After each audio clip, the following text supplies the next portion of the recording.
11월 22일 KMA 뉴스브리핑 시작하겠습니다. 정부의 단계적 일상회복 정책이 성공을 거두기 쉽지 않다는 전문가 진단이 나왔습니다.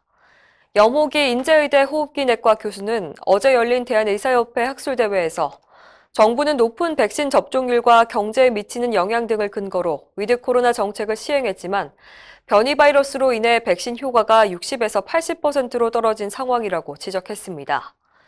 또 생활치료센터, 신속항원검사 등에서 방역 틈새가 있어 최근 한 달 새 60세 이상 고령층 환자 비중이 2배나 급증하고 사망자 수는 약 3배 가까이 늘어났다고 우려했습니다. 염 교수는 위드 코로나의 성공을 긍정적으로 보기 힘들다며 이제는 언제 다시 봉쇄할 것인지가 핵심인 상황이라고 말했습니다. 단국의대 박형욱 교수도 신종 감염병 대응이라는 급박한 상황에선 정치적 이해가 과학적 판단을 앞서선 안 된다고 꼬집고 방역 정책을 변경할 땐 정확한 이유를 국민에게 알려야 한다고 지적했습니다. 이날 학술대회에 참석한 정은경 질병관리청장은 코로나19 대응 과정에서 의료 현장과 소통에 부족함이 있었다며 의료계와 협력 체계를 보완하겠다고 말했습니다. 위드 코로나 시행으로 코로나19 환자가 아닌 응급중환자의 진료 공백이 우려되고 있습니다.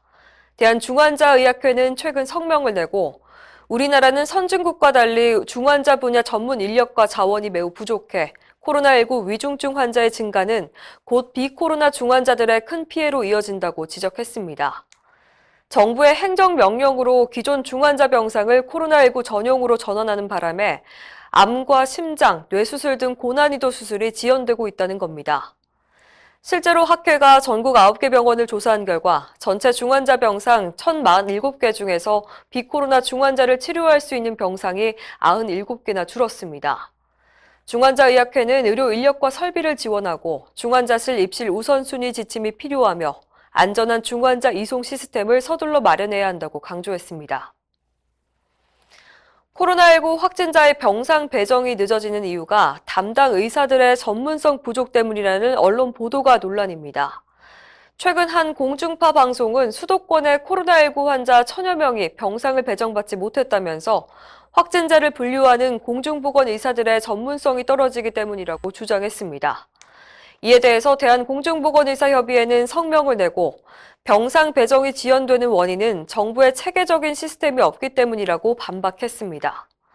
방역당국이 파악하고 있는 잔여 병상 현황이 실제와 달라서 매번 병원마다 일일이 확인하느라 늦어지고 있다는 겁니다.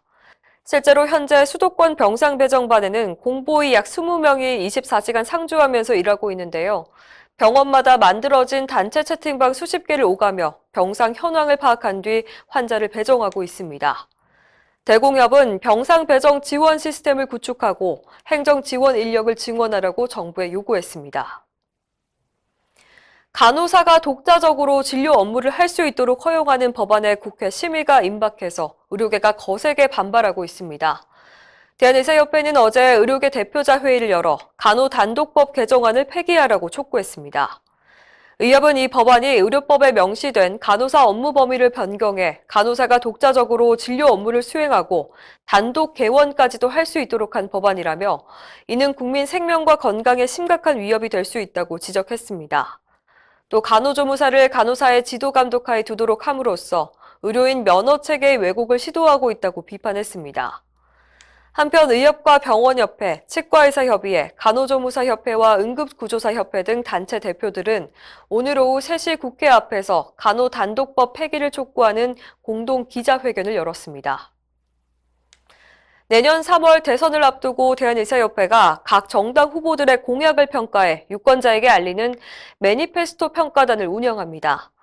매니페스토란 정당이나 후보자가 선거 공약의 구체적인 로드맵을 문서화해서 공표하는 정책 서약을 말하는데요. 의협의료정책연구소가 의료계와 학계, 시민단체, 언론계 등으로 구성된 평가단을 오는 12월부터 내년 2월 중순까지 운영합니다. 우봉식 의료정책연구소장은 각 대선 후보들이 제시한 보건의료정책 공약의 실현 가능성과 재원 확보 방안, 우선순위 등을 평가해서 점수로 발표할 예정이라고 밝혔습니다.